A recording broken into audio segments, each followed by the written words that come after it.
Assalamualaikum warahmatullahi wabarakatuh. Alhamdulillah, nahmaduhu wa nasta'inuhu wa nastaghfiruh wa na'udzu billahi min syururi anfusina wa min sayyiati a'malina. Man yahdihillahu fala mudilla lahu wa man yudlil fala hadiya lahu. Asyhadu an la ilaha illallah wahdahu la syarika lahu wa asyhadu anna Muhammadan abduhu wa rasuluhu la nabiyya ba'da. Puji syukur kita panjatkan kehadirat Allah Subhanahu wa taala yang telah memberikan kita hidayah kesehatan agar bisa kembali lagi menyimak kajian kita bersama guru kita tentunya, dan salawat dan salam semoga senantiasa tercurahkan kepada Nabi Muhammad sallallahu alaihi wasallam beserta para keluarga, para sahabat dan orang-orang yang istiqamah berjalan di bawah naungan sunnah beliau hingga hari kiamat kelak.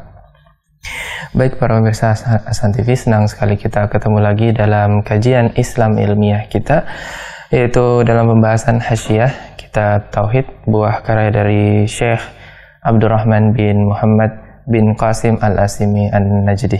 Dan pada kesempatan pagi hari ini kita ditemani oleh guru kita, Ustadz Abu Fairuz Ahmad Ridwan LC hafizahullahu ta'ala. Dan juga di kesempatan pagi hari ini kita akan membawakan tema larangan menyekutukan Allah dengan apapun juga.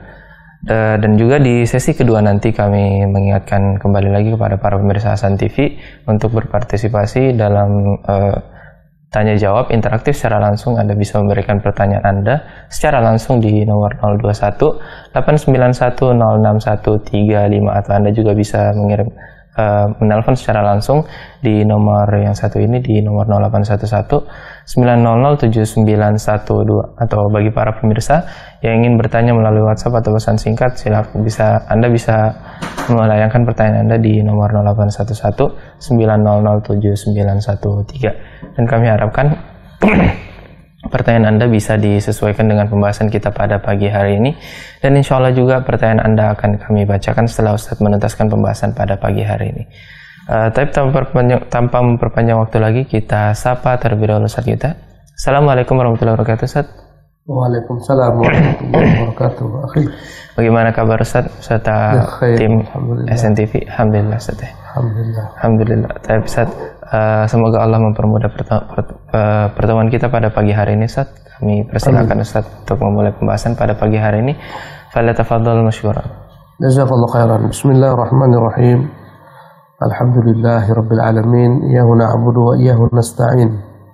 Wa nusalli wa nusallimu ala abdihi wa rasulihi Muhammadin wa ala alihi wa ashabihi ajma'in. Amma ba'du, rabbi shrah li sadri wa yassir li amri wahlul 'uqdatam min lisani yafqahu qawli. Rabbi zidni ilma warzuqni fahma wa amalan mutaqabbala. Allahumma rzuqna al-ikhlasa fil qawli wal 'amal wa fis sirri wal 'alan. Para pemirsa Hasan TV di rumah dan para pemirsa Hasan TV dimanapun Anda berada yang mengikuti acara kita, kajian kitab Tauhid ini pada pagi hari ini dengan berbagai macam perangkat-perangkat yang ada. Alhamdulillah, kembali kita dipertemukan Allah dengan taufiknya semata untuk melanjutkan pembahasan kitab Tauhid. Dan tema yang kita kenangkan pada hari ini adalah larangan menyekutukan Allah Subhanahu wa taala dengan makhluk ataupun jua. Ya.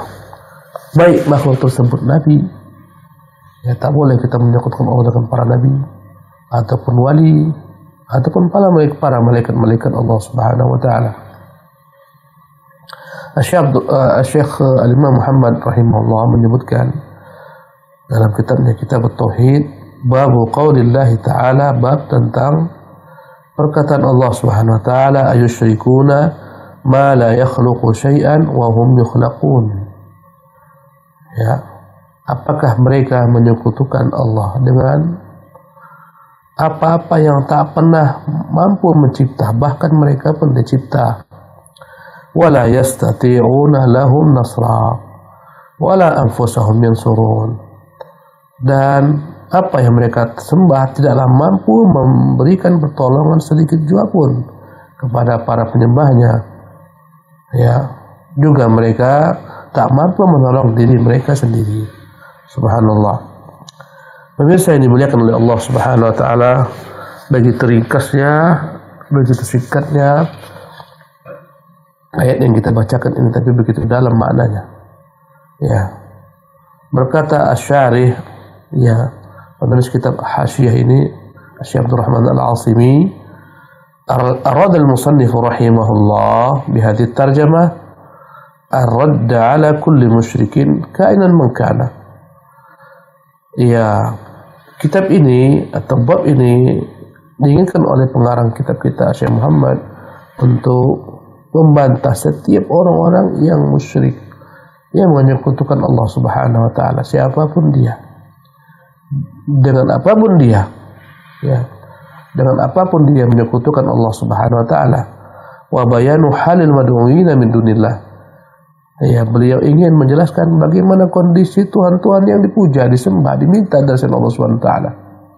Annahum la yanfa'un wa la yadhurrun. Tuhan-tuhan ini tidak pernah bisa memberi manfaat, tidak pula bisa mendatangkan mudarat. Sawa'un fi dzalikal anbiya, baik yang dipertuhankan dari Allah Subhanahu wa taala itu berupa para nabi, sebagaimana Isa yang disembah oleh kaum Nasara, Uzair yang disembah kaum Yahudi, wassalihun, baik yang disekutukan dengan Allah itu orang-orang saleh. Ya, banyak orang-orang yang menyekutukan orang-orang saleh. Ya, wa ghairuhum dan lain-lainnya. Ya, maka Allah mengatakan ayusyrikuna. Ini pertanyaan, namanya istifham, ya, ingkarun wa tawbih. Istifhamun ingkariyun wa tawbih. Pertanyaan yang hakikatnya mengingkari. Bagaimana mungkin disekutukan makhluk dengan Allah? Makhluk yang tidak pernah mencipta apapun juga. Subhanallah. Bagaimana kau sembah Isa, dia tak pernah mencipta. Kau sembah ibunya, dia tak pernah mencipta. Bagaimana kau sembah Uzair, dia tak pernah mencipta. Bagaimana kau sembah para wali-wali siapapun dia, ya, yang kau agungkan, yang kau sembah, kau sujud di kuburnya, kau berharap kepadanya, kau usap-usapkan seluruh kuburnya, kau ambil berkah dari tanah kuburannya, ya, padahal mereka semuanya tidak pernah mencipta. Malaikat bagaimana kau sembah malaikat juga tak pernah mencipta. Bagaimana kau sembah batu-batu, kayu-kayu yang kau pahat dalam bentuk patung-patung yang aneh-aneh gambarnya, yang kadang-kadang mengerikan gambarnya, membuat orang-orang ketakutan melihat gambar patung-patung tersebut. Itu yang disembah. Yang manakala kau bawa anak-anak, mungkin dia akan berdagis, ketakutan melihat Tuhan-Tuhan mereka yang mengerikan. Ada yang matanya terbelalak, ada yang perutnya buncit, macam-macam. Ada yang tangannya banyak bersilang-silang, ada yang semi manusia campuran dengan berbagai macam binatang. Subhanallah. Ada yang singa kepalanya, ada yang manusia berkepala singa, macam-macam. Subhanallah. Bagaimana disekutukan bersama Allah SWT yang tak pernah mencipta, apalagi menyekutukan Allah dengan sapi, subhanallah, dengan kobra, dengan kera, dengan macam-macam. Kau lihatlah berbagai macam agama di permukaan bumi ini, sungguh menakjubkan. Ada yang menyembah sapi, ada yang menyembah kera, ada yang menyembah kobra, subhanallah. Na'udzubillah min dzalik. Bahkan ada yang menyembah kemaluan wanita yang dibuat, dibentuk, dipahat. La ilaha illallah. Sebagian negeri-negeri, ya, Allah musta'an. Bagaimana semua ini disembah sementara mereka tak pernah mencipta? Kemudian wala yastati'una lahum nasran. Bagaimana mereka disembah sementara mereka tak pernah mampu memberikan pertolongan kepada para penyembahnya? Makhluk, bagaimana kau harapkan pertolongan? Dia lemah sepertimu. Subhanallah. Apalagi kaum Nasara menyembah Isa yang mereka mengklaim Isa itu mati. Ya, bagaimana disembah Tuhan yang mati? Isa itu dikepung oleh musuh-musuhnya.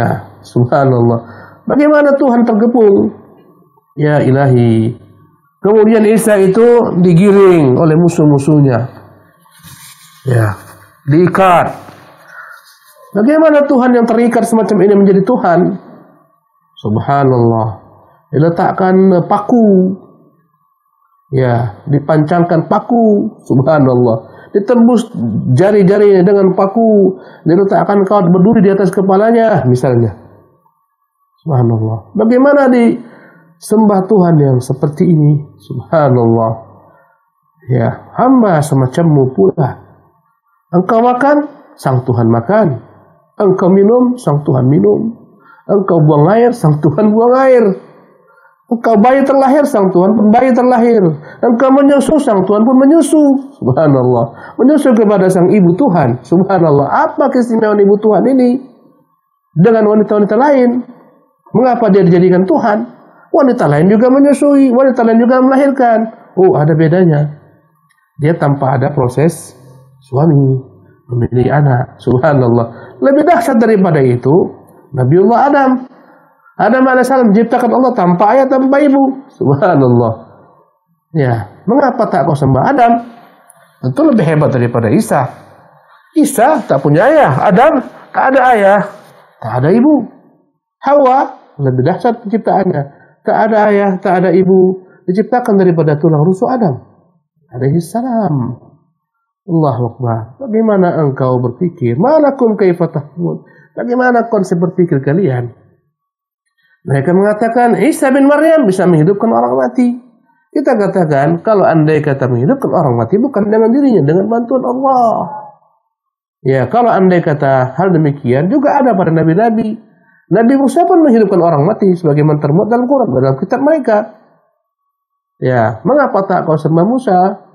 Karena dia juga bisa menghidupkan orang mati. Dia ambil bagian tertentu dari sapi, dia pukulkan, seketika hiduplah orang tersebut. Subhanallah. Ya. Isa itu dibangkitkan setelah matinya. Hebat. Setelah mati hidup kembali. Kalau itu, karena itu kau sembah dia, bahkan Bani Israel disebutkan mereka juga pernah Allah Subhanahu wa taala matikan mereka semua, kemudian Allah hidupkan kembali. Yang menyembah sapi, Allah matikan, Allah hidupkan kembali. Apa keistimewaannya? La ilaha illallah. Pemirsa yang Allah muliakan, alangkah rendahnya cara berpikir kaum musyrikin tentang Tuhan yang mereka sembah. Ada pula yang menyembah api, ada yang menyembah rajanya disembah. Subhanallah. Raja itu makhluk seperti engkau, mengapa kau sembah? Ya, na'udzubillah min dzalik. Rajanya pun sudah mati, itu yang diagungkan, gambarnya disembah.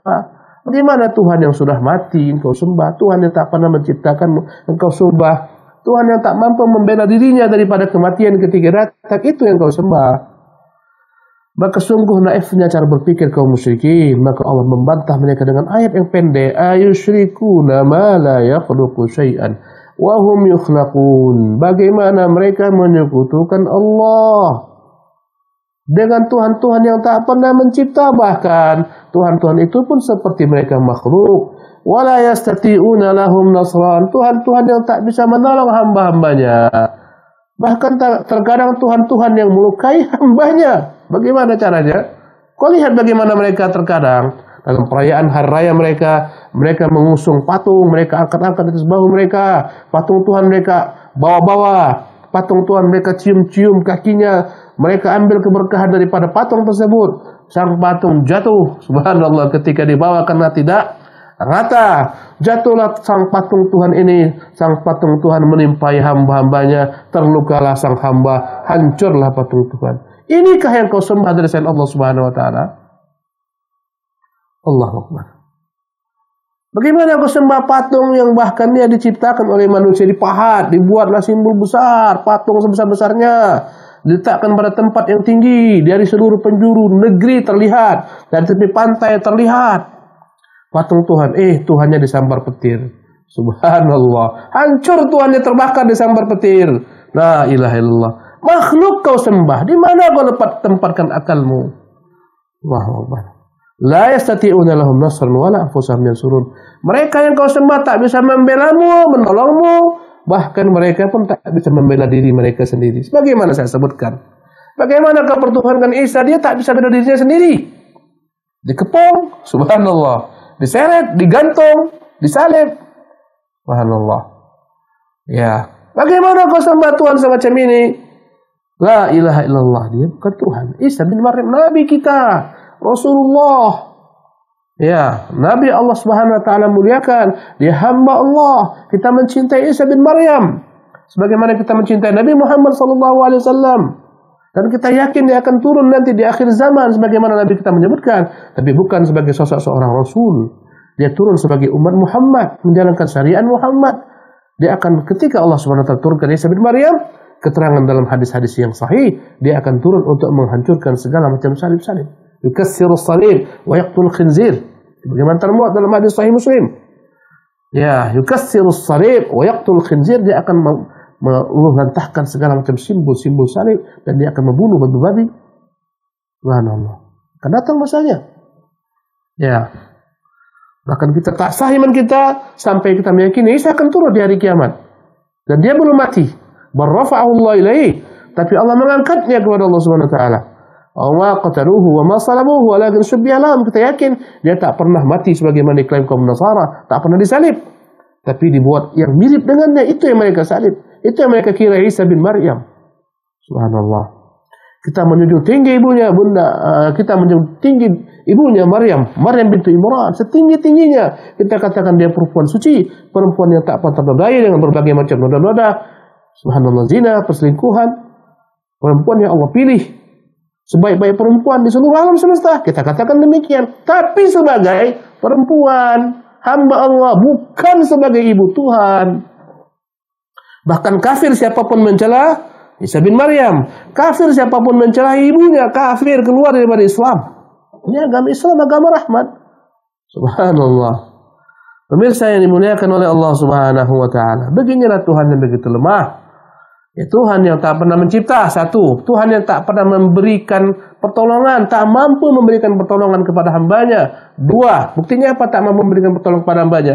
Bahkan dirinya pun tak tertolong. Subhanallah, datang ajal, tak tertolong. Yang ketiga, tidak pula mampu menolong diri mereka sendiri. Ini tiga sifat pada Tuhan-Tuhan palsu yang tak layak dianggap sebagai Tuhan tercipta. Tak mampu memberikan bantuan kepada para penyembahnya. Bahkan tak mampu menyelamatkan dirinya. Tuhan kesambar petir. Subhanallah. La ilaha illallah. La hawla wa la quwata illa billah. Ya. Sebagian negeri di penduduk dunia ini selalu terjadi perselisihan. Manakala datang hari raya kurban, kaum muslimin menyembah sapi, hebohlah sebagian kaum. Mereka marah. Kenapa? Mengatakan sembelih sapi ini Tuhan kami. Allahu Akbar. Tuhan disembelih. Itu yang menjadi Tuhan. La ilaha illallah. Pemirsa yang dimuliakan oleh Allah Subhanahu wa taala. Inilah agama kita, agama yang hak. Famadza ba'dal haqqi illa dhalal. Apa yang kau harapkan daripada kesesatan? Tak ada yang namanya kebenaran tak ada lagi namanya setelah kebenaran kecuali kesesatan. Famadza ba'dal haqqi illa dhalal. Apalagi yang kau harap setelah kebenaran datang? Tak ada selain kebenaran kecuali kesesatan. Subhanallah. Kata Yusuf kepada para penyembah berhala di Mesir dalam penjara, arbabun mutafarriquna khairun amillah al-wahidul qahhar. Apakah Tuhan-Tuhan yang beragam versinya yang banyak itu lebih baik daripada Tuhan yang satu yang maha perkasa yang tak dapat dikalahkan? Subhanallah. Ya. Yang dia banyak tunjukkan kekuasaannya kepada orang-orang yang sombong kepadanya. Subhanallah, banyak. Ya, Allah tunjukkan kekuasaannya.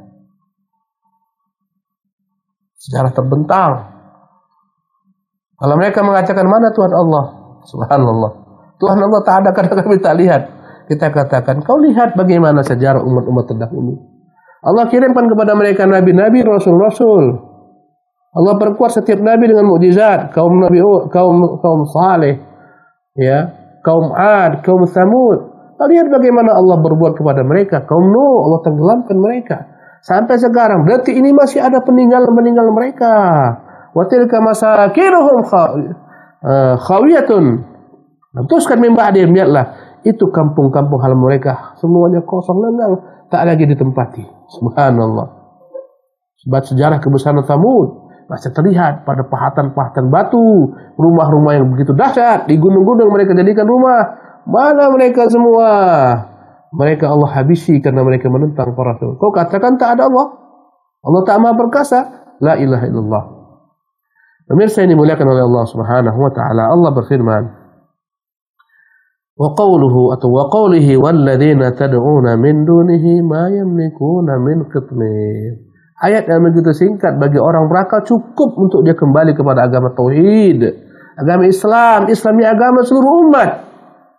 Harus seluruh umat beragama Islam. Dalam pengertian Islam menyembah satu Tuhan, tak ada Tuhan selain Allah Subhanahu wa taala. Kata Allah, "Walladzina tad'una min dunihi," dan adapun tuhan-tuhan yang kalian harap, kalian puja, kalian minta dari selain Allah, ma yamlikuna min qitmir. Mereka tak punya apapun. Bahkan kulit daripada kurma pun mereka tak punya. Kau tahu kurma, kalau kurma kita makan, daging kurma, tinggal bijinya. Biji kurma ini ada kulit ari kulit ari yang meliputi biji kurma. Kulit ari inilah namanya qitmir. Jangankan kurmanya. Kulit ari kurma saja Tuhan-Tuhan itu tak mampu ciptakan. Bagaimana kau sembah? Kulit ari kurmanya mereka tak punya. Ya, mengapa kau sembah mereka? Pangkal ayat ini berbunyi, "Dzalikumullahu rabbukum lahul mulku." Itulah Tuhan kalian Allah. Dialah pemilik segala macam kerajaan, kekuasaan. Alam semesta, langit bumi semua miliknya. Kemudian barulah Allah katakan, dan walladzina tad'una min dunihi ma yamlikuna min qitmir. Siapapun yang kalian sembah dari selain Allah, mereka tak memiliki apapun kekuasaan. Bahkan walaupun sebesar kulit ari dari biji kurma yang namanya qitmir. Subhanallah. Ya, bagaimana kau sembah yang semacam ini? Ya, membuat kurma pun tak bisa. Tak punya kekuasaan. Jangankan kurmanya, kulit ari kurmanya pun tak bisa. Kata Allah Subhanahu wa taala. Ya, tentunya hal ini membuat mereka berpikir lebih layak. Bagaimana mungkin terjadi penyembahan kepada berhala-berhala, patung-patung semacam ini? Ada yang menyembah nabi, ada yang menyembah malaikat, ada macam-macam disembah manusia. Ya. Subhanallah. Kemudian berkata Syekh Muhammad rahimahullah, wa fis sahih an Anas bin Malik qala. Dan dalam hadis sahih dari Anas bin Malik radhiyallahu tabaraka ta'ala anhu, qala, Anas berkata, sujjan Nabi sallallahu alaihi wasallam yauma Uhudin. Terluka Nabi sallallahu alaihi wasallam pada peristiwa perang Uhud. Para pemirsa yang Allah muliakan, perang Uhud, perang yang begitu bersejarah. Uhud adalah nama gunung yang terdapat di kota Madinah yang membentang. Begitu besarnya gunung tersebut. Di sana pernah terjadi peristiwa perang Uhud. Kaum muslimin yang jumlahnya hanya 700 orang melawan 3.000 kaum musyrikin. Di awal peperangan kemenangan ada di pihak kaum muslimin. Nabi telah menempatkan pasukan-pasukan pemanah di atas gunung kecil. Orang-orang menyebutnya Jabalur Rumat, gunungnya para pemanah. Kata Nabi kepada para pemanah, ini kalian adalah merupakan benteng kami agar kami tak diserang dari arah belakang lawan. Pertahankan, jangan pernah turun, apapun terjadi. Kalaupun kalian melihat burung-burung bangkai masuk kepala kami, jangan turun sampai aku perintahkan. Subhanallah. Tanpa perintah aku jangan turun, kata Nabi SAW. Datanglah kaum musyrikin dengan berbangga-bangga, dengan pasukan besar, 3.000 orang mereka melawan hanya 700 orang. Kemudian mereka pun kalah telak, mereka lari tunggang langgang, meninggalkan medan perang. Subhanallah. Padahal perang belum usai, mereka lari tunggang langgang, tapi yang di atas bukit kecil menganggap perang telah usai. Mereka melihat harta rampasan perang, ditinggalkan musuh, seketika muncullah sifat-sifat kemanusiaan mereka. Mereka pun berkata, al-ghanimah, al-ghanimah, mari kita kumpulkan harta rampasan perang. Pemimpin mereka berkata, jangan turun. Nabi katakan jangan turun sampai ada perintah. Mereka menyelesaikan pemimpin mereka menyelesaikan Nabi, turunlah sebagian besar mereka. Yang awalnya jumlahnya puluhan, hanya tinggal berapa gelintir saja yang ada di atas. Subhanallah. Ketika itu Khalid bin Walid melihat tak ada lagi yang mempertahankan belakang kaum muslimin, benteng mereka telah terbuka. Khalid bawa pasukan berkuda, Khalid putar dari arah belakang. Tiba-tiba kaum muslimin yang sedang mengejar harta rampasan perang dan musuh-musuh yang lari terbirit-birit, mereka dikejutkan dengan pasukan yang datang dari arah belakang mereka. Mereka kaget luar biasa. Bagaimana mungkin ada musuh di belakang? Padahal sebelumnya aman. Kenapa bisa terjadi? Karena pasukan pemanah turun, tak ada lagi membentengi punggung-punggung kaum muslimin. Akhirnya terjadilah ketika itu kekacauan, ya, kaum muslimin kebingungan. Musuh yang dari arah depan mereka tadi berlari, sekarang kembali terjepitlah mereka dari depan, dari arah belakang. Larilah mereka tunggang langgang, ada yang lari ke Madinah, ada yang lari ke padang pasir. Dan Nabi terjepit, Nabi SAW naik ke atas puncak gunung, diselamatkan sahabat, dan Nabi terluka sallallahu alaihi wasallam. Apalagi yang disebut oleh Ibnu Qami'ah namanya, dia pukulkan dengan pedang kepala Nabi sekuat-kuatnya, subhanallah. Dan dia berteriak di tengah-tengah kaum muslimin, qataltu Muhammad, aku membunuh Muhammad. Semakin dahsyat kegentingan yang ada pada kaum muslimin. Mereka mendengar Nabi terbunuh, mereka sebagian duduk, tak tahu lagi apa mau dibuat. Ya, sebagian berkatakan, andai kata Nabi kalian terbunuh, matilah kan sebagaimana mati Nabi kalian. Bagaimana Anas bin Nadhr. Subhanallah, begitu dahsyat peperangan. Nabi dikepung, Nabi dikeroyok, Nabi dipanah. Sebagian daripada sahabat habis punggung mereka menjadi perisai bagi Nabi sallallahu alaihi wasallam. Allahu Akbar. Ya, jadi intinya Nabi naik ke atas, Nabi beliau terluka sallallahu. Pelipis beliau terluka, kepala beliau terluka sallallahu alaihi wasallam. Mengalir darah ke wajahnya, Nabi mengusap darah. Dia mengatakan, bagaimana mungkin aku membantu satu kaum? Mereka melukai Nabi mereka sallallahu alaihi wasallam. Ya, muncul pertanyaan, untuk apa dibawakan riwayat ini Ustaz? Ini kan tentang kesyirikan. Untuk apa dibawakan riwayat ini? Ini sejarah, ini sirah, apa hubungannya dengan tauhid? Kita katakan, biar kau paham Nabi itu makhluk. Tak layak Nabi kau pertuhankan, tak layak Nabi kau jadikan sebagai Tuhan dari selain Allah Subhanahu Wa Taala. Karena sebagian umat ini tergelincir cinta yang berlebihan kepada Nabi, mengangkat Nabi lebih daripada sekedar ya Nabi, tapi dijadikan sebagai Tuhan. Subhanallah. Sebagian daripada umat ini tergelincir sehingga mereka terkadang meminta kepada Nabi, berdoa kepada Nabi SAW setelah Nabi wafat. Ini kesyirikan. Allahu Akbar. Banyak orang-orang yang tergelincir ya, mengagungkan Nabi sehingga mereka pun bersumpah dengan nama Nabi. Apa kata mereka? Sumpah. Ini contoh saja, bukan saya mengatakan. Ini saya menukil. Sumpah demi Allah, sumpah demi Rasulullah. Sahabatku, tak boleh bersumpah demi Rasulullah SAW. Dia marah, dia mengatakan man halafa falyahlif billah. Yang bersumpah dengan Allah Subhanahu wa taala. Man halafa bi ghairillah faqad asyrak. Yang bersumpah dengan selain Allah, dia telah terjatuh dalam kesyirikan. Subhanallah. Ini Nabi yang mulia.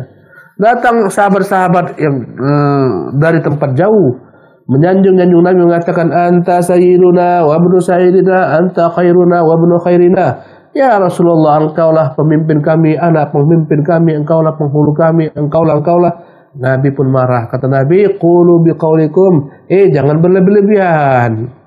Katakan sebagaimana biasakan katakan, Abdullah wa Rasuluh, aku ini adalah hamba dan Rasulnya. Nabi itu hamba dan Rasul. Hamba jangan kau pertuhankan, Rasul jangan kau ingkari syariatnya. Dua rukun mengucapkan kalimat Muhammad Rasulullah. Pertama, kau meyakini Nabi adalah merupakan hamba Allah. Jangan dipertuhankan, jangan diminta, jangan dipuja, jangan bersumpah dengan namanya, jangan beristighatsah kepadanya.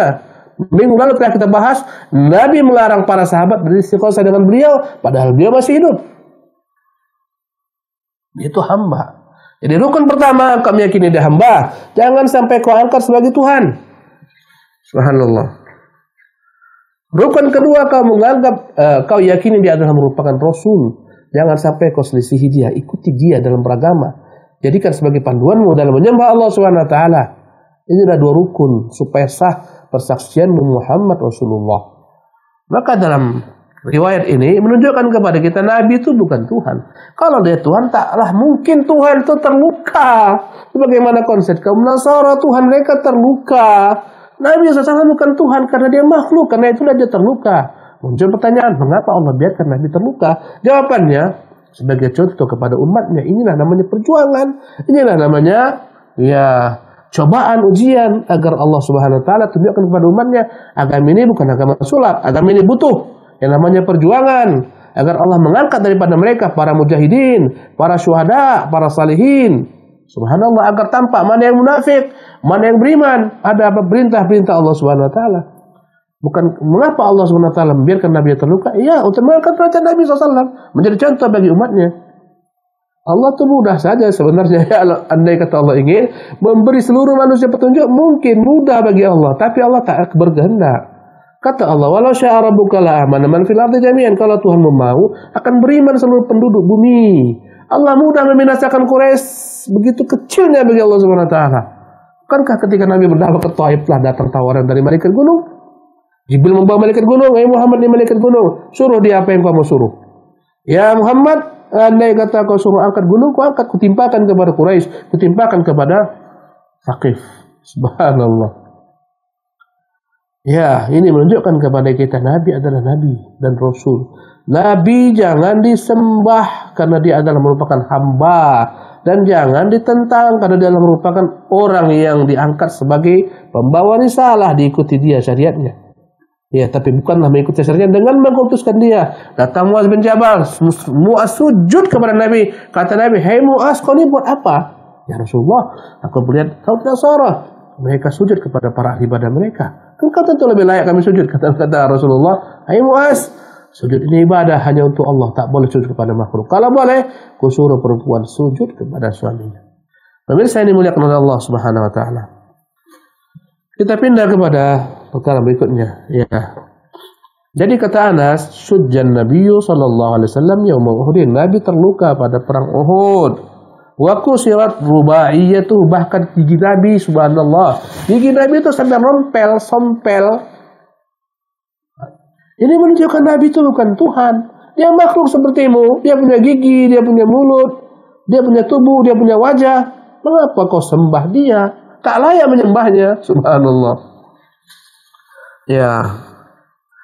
Faqala, kemudian Nabi bersabda, "Kaifa yufrihu qaumun sajjau nabiyahum?" Bagaimana akan beruntung satu kaum, mereka menyakiti, mereka melukai wajah nabinya, kepala nabinya. Nazalat, maka turunlah ayat, ya laisa laka minal amri syai'un. Kata Allah, hai Muhammad, urusan mereka itu bukan di tanganmu. Mereka mau terima agama ini, mereka mau tolak, itu bukan urusanmu, itu urusanku. Urusanmu adalah menyampaikan risalah, sabar dalam menyampaikannya, pertahankan dia. Adapun mereka kuberi petunjuk atau tidak kuberi petunjuk, itu bukan urusanmu, itu urusanku. Subhanallah. Ini menunjukkan kepada kita Nabi itu bukan Tuhan. Jangan disekutukan. Subhanallah. Engkau datang ke Madinah, ya silahkan berdoa meminta kepada Allah Subhanahu wa taala. Tak perlu kamu minta kepada Nabi karena dia makhluk semacammu. Tapi wajib kau pelajari agamanya, sunnahnya, syariatnya. Ikuti dia. Yang halal katanya kau halalkan. Yang haram katanya kau haramkan. Itu cara mengikuti Nabi yang benar. Wa fihi an Ibnu Umar radhiyallahu anhumah, dan juga terdapat dalam riwayat Ibnu Umar, semoga Allah meridai keduanya, annahu sami'a Rasulullah sallallahu alaihi wasallam yaqulu, Ibnu Umar pernah mendengar Rasulullah berkata, idh rafa'a ra'sahu min ruku', ketika bangun daripada ruku', doa kunut nazilah, ketika Rasulullah SAW kesal, ya, terhadap musuh-musuhnya yang melukai beliau sallallahu alaihi wasallam, terluka pelipis beliau, terluka kepala beliau, maka Nabi berdoa dalam salatnya fi raqatil akhirah min al-fajr, di rakaat terakhir daripada salat subuh, namanya qunut nazilah. Ya, boleh pada salat lainnya boleh. Boleh ketika maghrib boleh, ketika isya boleh. Ya, ditekankan ketika subuh. Ya. Dalam kunutnya itu Nabi berdoa, Allahumma al'an fulanan wa fulanan. Ya Allah, turunkan laknatmu kepada si fulan, kepada si fulan. Dia sebutkanlah dan Quraisy kala itu. Ya. Ya Allah, turunkan laknatmu kepada Safwan bin Umayyah, Suhail bin Amr, Al-Harith bin Hisham. Mereka telah menentang nabimu. Subhanallah. Ba'dama yaqulu sami Allah liman hamidah rabbana walakal hamdu. Doa ini dia ucapkan setelah mengucapkan sami Allah liman hamidah rabbana walakal hamdu. Bagimu segala puji. Ya, fa anzalallahu, maka Allah turunkan ayat, dikatakan dalam beberapa riwayat, selama 1 bulan Nabi mendoakan kecelakaan kepada mereka. Setelah itu turun ayat, laisa laka minal amri syai'un. Wahai Muhammad, urusan mereka bukan di tanganmu. Mereka mau beriman, mereka tak beriman, bukan di tanganmu. Itu kembali kepadaku. Allah tahu nanti mereka akan beriman. Yang didoakan Nabi ini semuanya masih Islam. Subhanallah. Suhail bin Amr masih Islam. Safwan bin Umayyah masih Islam. Al-Harith bin Hisham masih Islam. Allah tahu, engkau tak tahu. Ya. Asallahu an yaj'ala bainakum wa bainal ladzina 'adaitum minhum mawaddah. Semoga Allah menjadikan antara engkau dan musuh-musuhmu kecintaan. Berapa banyak musuh-musuh Nabi menjadi orang-orang pembela Nabi SAW. Ya. Ini menunjukkan kepada kita Nabi kita SAW Nabi yang begitu agungnya, namun dia tidak layak dipertuhankan di sisi Allah Subhanahu wa taala. Ya, wa fi riwayatin, dalam riwayat lainnya, yad'u ala Safwan bin Umayyah. Nabi mendoakan kecelakaan untuk Safwan bin Umayyah. Namanya qunut nazilah. Nazilah artinya peristiwa, ketika datang peristiwa tertentu kaum muslimin merasa ini peristiwa besar, mereka minta bantuan kepada Allah dengan qunut nazilah.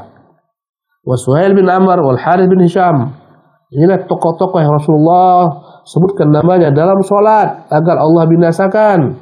Maka turunlah ayat fanazalat laisa laka minal amri syai'un. Urusan mereka bukan di tanganmu. Wa fihi an Abi Hurairah radhiyallahu anhu. Juga terdapat riwayat semacam ini dari jalur Abu Hurairah radhiyallahu tabaraka ta'ala. Banyak jalan-jalannya. Qala, ya, maka berkata Abu Hurairah, qama Rasulullah sallallahu alaihi wasallam hina unzila alaihi wa anzir ashiratakal aqrabin. Ketika datang ayat menyuruh Nabi untuk menyampaikan risalah ini kepada orang-orang terdekat, kerabat terdekat, kata Allah, wa anzir ashiratakal aqrabin. Beritakanlah wahai Muhammad tentang risalah ini, ancaman ini bagi yang tak mengikuti kepada kerabat-kerabatmu terdekat. Faqal, maka Nabi pun bersabda, Nabi naik ke atas gunung Safa. Nabi pun berkata kepada mereka setelah Nabi kumpulkan mereka. Subhanallah. Kata Nabi, ya ma'asyara Quraisyin, wahai kaum Quraisy, atau kalimatan nahwaha, atau kalimat semacamnya. Ishtaru anfusakum, belilah diri kalian, tebus diri kalian. La ughni ankum minallahi syai'a, aku tak mampu menyelamatkan kalian dari Allah sedikit jua pun. Kata Nabi kepada Quraisy, wahai kaum Quraisy, tebus dirikan daripada azab Allah. Dengan apa? Dengan beriman kepada Nabi, patuh kepada Nabi, mengikuti risalah Nabi, tunduk kepada Allah, tebus dirikan daripada azab Allah. Sesungguhnya aku ini tak mampu menyelamatkan kalian daripada azab Allah. Ya Abbas, setelah dia panggil Quraisy suku besar, kemudian dia panggil terdekatnya, paman-pamannya. Ya Abbas, ya Abbas, wahai Abbas, Ibnu Abdul Muttalib, anaknya Abdul Muttalib. La ughni anka minallahi syai'an. Saya tak mampu menebusmu sedikit pun daripada azab Allah Subhanahu wa taala. Dia panggil bibinya, ya Safiyah. Ya Safiyah tu ammatu Rasulillah. Wahai Safiyah, engkau tu bibi Rasulullah. La ughni anki minallahi syai'an. Saya tak mampu menebusmu daripada azab Allah sedikit juga pun. Nabi kembali berkata, dia panggil anak-anaknya, putrinya, wa ya Fatimah bintu Muhammad, wahai Fatimah, putrinya Muhammad, salini min mali ma syi'ti. Kalau kamu minta harta dunia ini, minta kepada ayahmu. Mungkin ayahmu bisa bantu memenuhinya. Tapi hari akhirat, aku tak punya kekuasaan. La ughni anki minallahi syai'an. Aku tak memiliki kemampuan untuk menyelamatkanmu sedikit pun dari azab Allah Subhanahu wa taala. Hadis ini menunjukkan kepada kita Nabi Muhammad itu bukan Tuhan. Jangan disekutukan. Dari mana kau tahu? Buktinya Nabi SAW berdoa kepada Allah, Allah tolak doanya. Berarti dia bukan Tuhan karena dia berdoa minta kepada Allah Subhanahu wa taala. Kemudian yaitu makhluk, bahkan sebagian doanya ada yang Allah tolak. Apa yang Allah tolak? Dia minta dibinasakan sahabat-sahabat Nabi tadi yang masih musyrik, Safwan bin Umayyah, agar dibinasakan Suhail bin Amr, tapi Allah tidak terima. Menunjukkan doa Nabi itu ada yang mental. Subhanallah, menunjukkan Nabi itu bukanlah Tuhan. Dia pun meminta kepada Allah Subhanahu wa taala. Kemudian Nabi menerangkan tentang dirinya. Kata Nabi, "Hai Quraisy, wahai Abbas, wahai Safiyah, wahai Fatimah, aku ini bukan siapa-siapa kecuali seorang Rasul. Aku tak mampu menyelamatkan kalian daripada azab Allah." Berarti dia adalah makhluk. Jangan dipertuhankan. Kalaulah Nabi saja itu makhluk, bagaimana orang-orang yang datang setelah Nabi yang kau anggap wali, yang kau klaim wali, wali fulan, wali fulan. Kau datang ke kuburnya, kau minta kepada kuburnya, subhanallah. Nabi saja mengatakan dia itu makhluk, tidak bisa menebus orang daripada azab Allah. Tak berguna sama sekali, bahkan Nabi katakan tak berguna keturunan, nasab daripada azab Allah SWT. Kata Nabi, "Man batta'a bihi amaluhu lam yusri bihasabuh." Barang siapa yang tak beramal berleha-leha, maka tak akan dapat dia kejar keterluputannya dengan mengandalkan nasabnya. Tak guna kau katakan aku turunan Nabi. Tak guna. Yang berguna adalah amalanmu. Nabi tak mampu menebusmu daripada azab Allah SWT. Bahkan putrinya sendiri, pamannya sendiri, bibinya sendiri yang menyelamatkanmu adalah amalmu. Subhanallah. Bukan Nabi SAW. Pemirsa yang dimuliakan oleh Allah Subhanahu wa taala, demikianlah ya materi yang dapat kita sampaikan pada kesempatan pagi yang penuh keberkahan ini, ya agar menjadi pelajaran bagi kita tentang keindahan Islam, keagungan Islam, betapa indahnya tauhid dalam Islam, betapa buruknya agama-agama yang menyembah selain Allah Subhanahu wa taala. Wallahu tabaraka wa taala a'lam. Wa sallallahu wasallam wa baraka ala abdihi wa rasulih Muhammad wa akhiru da'wana anil hamdulillahi rabbil alamin. Fadhal akhi. Baik, jazakumullah khairan kepada Ustaz atas ilmunya. Mudah-mudahan Allah selalu memberikan kesehatan dan keberkahan kepada Ustaz, dan mudah-mudahan apa yang sudah kita dengarkan bersama-sama bisa menjadikan catatan pahala di sisi Allah Subhanahu wa taala. Baik para pemirsa Hasan TV, itulah tadi pembahasan kita di kesempatan pagi hari ini, yaitu Hasyiah Kitab Tauhid dengan tema larangan menyekutukan Allah dengan apapun juga. Dan alhamdulillah para pemirsa Hasan TV, tibalah saatnya kita masuk ke sesi kedua, yaitu sesi tanya jawab. Dan kembali lagi kami mengajak kepada para pemirsa Hasan TV untuk berinteraktif secara langsung. Anda bisa memberikan pertanyaan secara langsung di nomor 021-891-06135, atau Anda juga bisa bertanya secara langsung di nomor 0811-9007912. Dan bagi Anda yang ingin melayangkan pertanyaannya melalui WhatsApp atau pesan singkat, Anda bisa melalui nomor 0811-9007913. Baik, sambil kita menunggu penelpon yang masuk, kita coba bacakan terlebih dahulu pertanyaan yang sudah masuk melalui WhatsApp atau pesan singkat. Bismillah. Assalamualaikum warahmatullahi wabarakatuh, Ustaz. Ahsanallahu ilaikum. Izin bertanya, Ustaz, apa hukumnya berkata spontan ketika mengeluh atau kecewa dengan ucapan ya Allah ya Rasul, bukan dengan ya Allah ya Rabbi? Apakah itu termasuk bersumpah dengan selain Allah, Ustaz? Jazakumullahu khairan, Ustaz. Bismillah, walhamdulillah, wassalatu wassalamu ala rasulillah, la hawla wa la quwwata illa billah. Kata-kata ya Allah ya Rasul, ya tentunya hal ini terpulang kepada niat orang yang mengatakannya. Ya, andai kata niatnya ya Allah dalam bentuk doa, ya Allah tolong saya, ya Allah selamatkan saya, ya Rasulullah tolong saya, selamatkan saya, tentunya hal ini tak boleh kepada Rasulullah SAW. Tapi jika dia mengatakan ya Allah ya Rasul karena cintanya kepada Allah, karena ingatnya kepada Rasul, maka tak ada masalah. Kita senantiasa mengucapkan kepada Nabi SAW. Kita ucapkan Allahumma ya assalamu alayka ayyuhar Rasul wa rahmatullahi wabarakatuh. Salam sejahtera atasmu wahai Rasul. Tak mengapa kita ucapkan. Kerinduan kita kepada Nabi, kita ya Rasulullah, tak mengapa. Ya, sebagaimana engkau tatkala engkau rindu kepada anakmu yang lama pergi meninggalkan kampung halamanmu, kau teringat dengannya, kau rindu, kau sebut namanya. Fulan, lama kau tak datang Fulan. Wahai Fulan, lama kau tak pulang kampung, aku rindu kepadamu. Boleh, boleh. Sebagian orang, sebagian kita karena kecintaan kepada Nabi SAW sehingga tersebut nama beliau SAW. Seketika kita bersalawat kepada beliau SAW, maka tak ada masalah. Tapi jika niatmu, ya Rasul, maksudnya engkau minta kepada Rasul, jelas ini tergelincir dalam kesyirikan. Bagaimana engkau minta kepada Rasul padahal dia bukan Tuhan, bahkan dia di sana. Ya, bahkan dia tak mendengar apa yang kau katakan. Kalaupun dia mendengar, kau datang kuburan dia mendengar, dia tak mampu memenuhi apa yang kau minta karena dia makhluk. Semacammu pula. Maka tergantung kepada niat. Wallahu tabaraka wa ta'ala a'lam. Nah. Baik, jazakumullah khairan pada Ustaz atas jawabannya, mudah-mudahan bisa dipahami bagi yang bertanya. Baik, saat kita lanjut ke pertanyaan selanjutnya, sudah ada penelpon yang masuk. Kita coba angkat dulu. Halo? Halo, Assalamualaikum. Waalaikumsalam warahmatullahi wabarakatuh. Dengan siapa, dari mana, Pak? Dari Basuki di Sumeneb. Iya, silakan Bapak pertanyaannya. Iya. Ustaz, mau bertanya. Assalamualaikum. Waalaikumsalam warahmatullahi wabarakatuh. Di sekitar saya itu kan banyak kebidahan dan kesyirikan. Bagaimana kiat-kiatnya selain sabar, sedang saya hijrah itu tidak mampu. Begitu saja Ustaz. Assalamualaikum warahmatullahi wabarakatuh.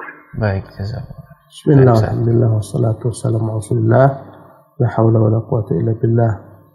Manakala seseorang tak mampu hijrah dengan badannya, meninggalkan kampung halaman yang di sana banyak terjadi berbagai macam penyimpangan, di sana banyak berbagai macam kesyirikan, ya dia khawatir, tapi tak punya kemampuan hijrah, tak punya kemampuan untuk pindah dengan badannya.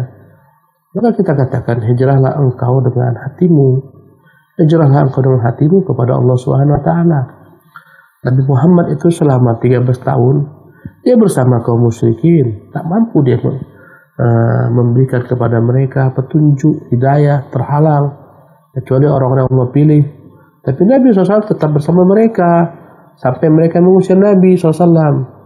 Ya, oleh karena itu bila engkau tak mampu hijrah meninggalkan kampung halamanmu, negerimu, ya, maka Allah mengatakan la yukallifullahu nafsan illa wus'aha. Allah enggak pernah membebankan jiwa kecuali apa yang mampu dia pikul.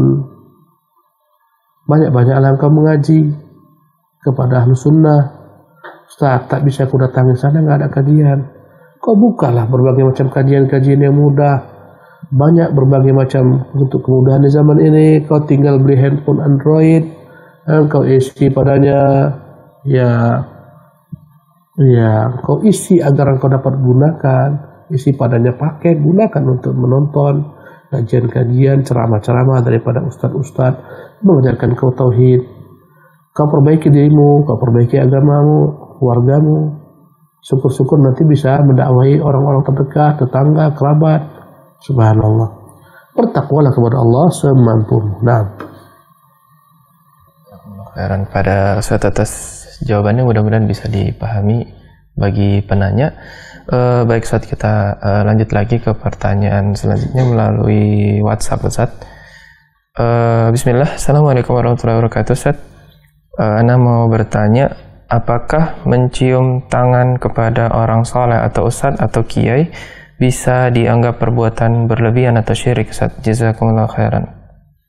Bismillah, alhamdulillah, wassalatu wassalamu ala rasulillah, la hawla wa la quwata illa billah. Mencium tangan guru kita menurut pendapat yang lebih rajih, pendapat yang lebih kuat, dibolehkan jika guru kita itu rela.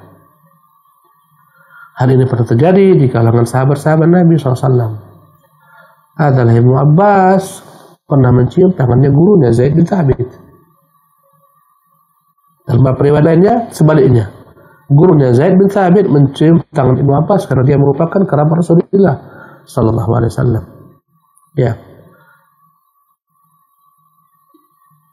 Jadi dari keterangan ini sahabat-sahabat tak mengingkari. Kalau ada perbuatan besar tentu mereka mengingkari.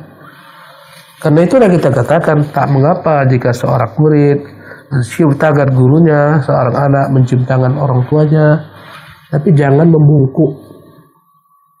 Angkat tangan orang tua, cium. Engkau tidak membungkuk karena ada larangan membungkuk. Ya. Dan tak semua guru senang mencium tangannya. Kalau dia tak senang, jangan kau lakukan. Ya. Wallahu tabaraka wa ta'ala alam. Nah.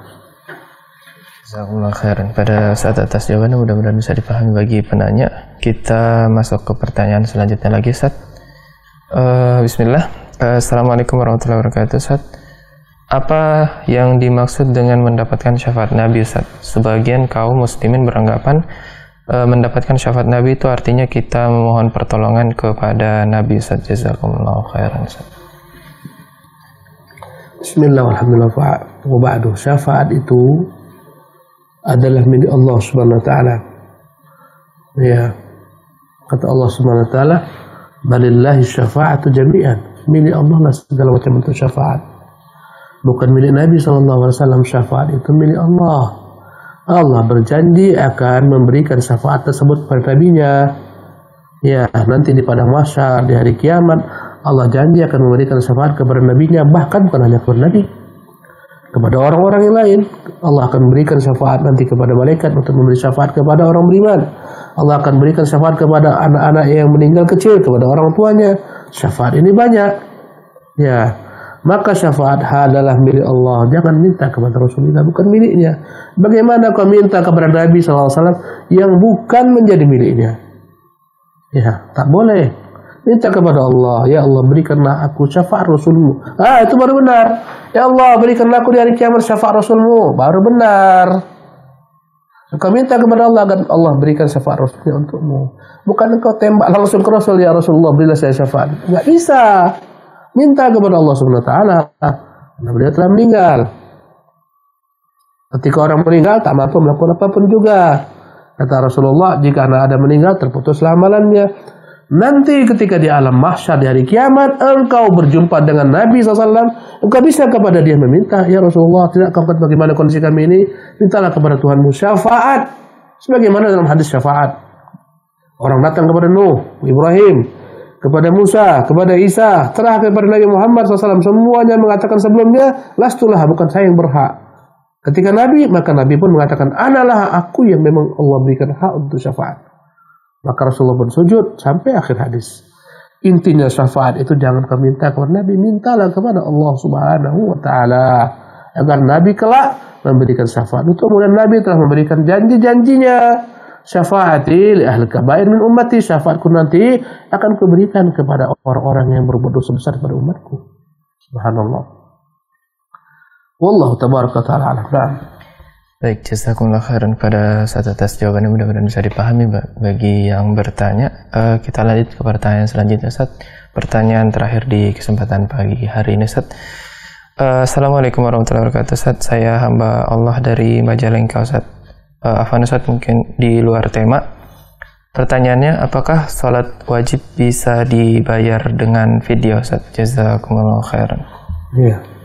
Bismillah, alhamdulillah, wassalatu wassalamu ala rasulillah, wa la quwwata illa billah. Bolehkah orang yang meninggalkan salat wajib menggantinya dengan fidyah? Jawabannya tak bisa. Karena para sahabat tak pernah mengganti salat wajib mereka dengan fidyah. Para tabi'in pun tak bisa, tak pernah. Para imam yang empat tak pernah memerintahkan, mengajarkan salat orang itu yang bolong-bolong bisa diganti dengan fidyah. Subhanallah, baik ketika dia hidup, apalagi ketika sudah mati. Tak bisa, sia-sia. Kata Nabi kita, man amala amalan laisa alaihi amruna fa raddun. Siapapun yang beramal amalan apapun yang tak pernah kami perintahkan, dia tertolak. Ketika hidup engkau malas salat, ganti fidyahlah. Subhanallah, nikmatlah orang-orang kaya, terpuruklah orang-orang miskin.